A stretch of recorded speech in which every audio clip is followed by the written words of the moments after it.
I have been working for a delivery company for the last couple years. The money isn't bad, but it means long days and late nights. Last year, coming up to Christmas, there was a night that I will never forget. I had finished delivering the last parcel after a particularly long day. It was late and I was exhausted and thought I was going to fall asleep, so I pulled up to a gas station to get coffee. It seemed pretty quiet and I was the only one there besides the shopkeeper, who was chewing tobacco on the bench outside. The second I stepped outside the car, the shopkeeper looked me up and down and said, "You ain't from round here, are you?" Without breaking eye contact. "No, I'm not. I live in the city." I was just delivering a package a few miles up, just getting a coffee before I head home. "Well, it's a bit late to be around these parts, ain't it?"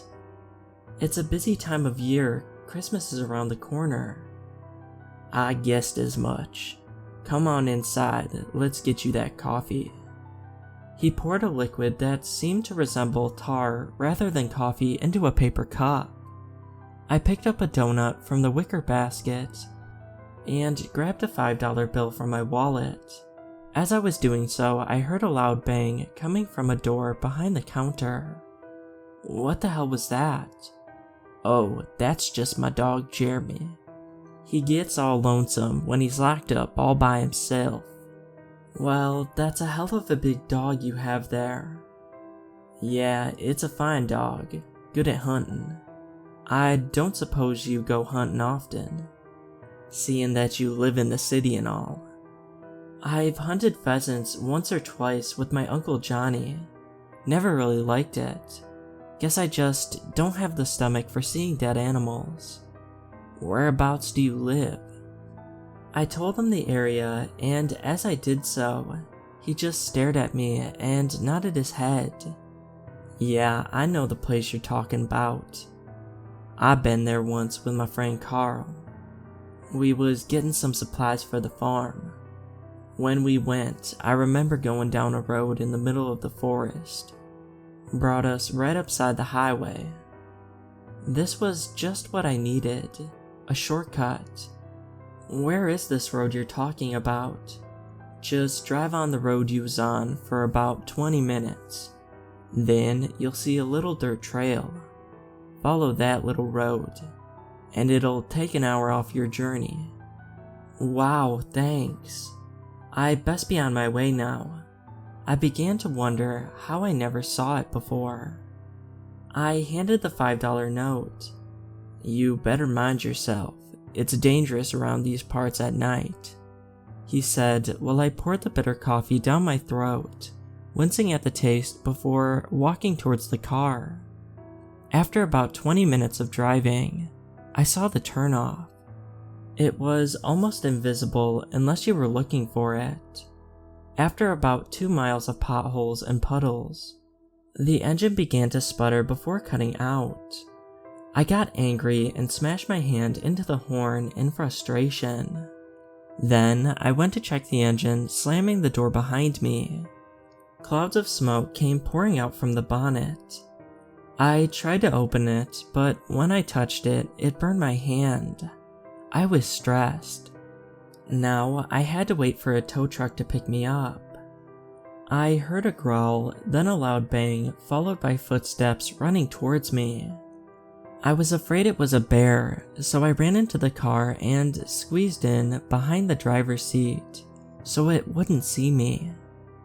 In the distance, about 20 feet in front of me, I heard the gravel crunch. Something was walking on all fours towards my car. The sound of the steps got louder and louder until it was right outside my passenger door. My curiosity got the better of me, so I slowly turned my head. It was a moose. I was relieved and let out a little laugh and sat up. The moose was looking in at me, but then it suddenly jerked its head around, as if it heard something in the forest. But before it even got the chance to move, it was dragged back into the dark cover of the forest. My heart jumped. What creature could even do that? Was a bear that strong and fast? Whatever it was, I wasn't too eager to meet it. So this time, I crouched back down even further. My muscles were getting cramped and I could feel the ligaments on my thighs stretch. It was extremely painful, but I was afraid if I moved, the creature would have known I was there. My body practically cried out for me to move, but I didn't want to alarm whatever took the moose. I was in pain and was about to stretch, but then I heard a massive thud that caused the car to shudder. Something was on the roof, and I could feel my heart pounding against my knee. I heard it moving around above me, before jumping off and running away.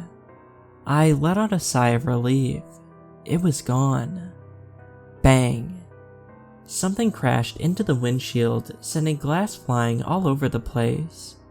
I wiped a few shards from my face, and looked up and saw the moose head dripping with blood. Something must have ripped it clean off. Its antlers wedged into the window real good. There was a strong smell and I could feel vomit seeping up my throat. I scrambled back to the other side of the car. Something was dashing around inside the forest. I saw a blur leaping towards me before the car wobbled aggressively. It rammed into the door again, then again. I thought it was going to break through. Then there was a light coming through the back window. I heard a gunshot followed by an ungodly scream. I felt dizzy. My heart was racing faster than ever before, and everything went black. I woke up in a hospital room with a blurry figure standing over me. "You feeling alright there, pal?" It was the shopkeeper. "My head is killing me. Where am I?" "Hospital. You were driving home, and you had a little accident. It was lucky I found you when I did."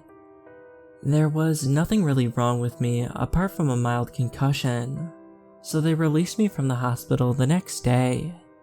Everything was fine after that. I assumed everything that happened was a bad dream, and that there was no creature. But after about a week, I woke up to something pounding against the front door at about 3 in the morning. I got a fright, so I grabbed a baseball bat from beside my bed and slowly made my way downstairs to see what was going on. I opened the front door. I stepped outside to look around. I looked down and felt the familiar feeling of vomit creeping up my throat. The same pair of lifeless eyes staring at me as that day in the forest. This time, the moose's antlers had broken off. The face was more decayed and had insects and larvae crawling out from the mouth and eyes.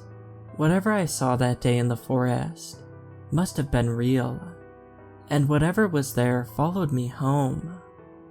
I don't know how and I don't know why, but it has targeted me.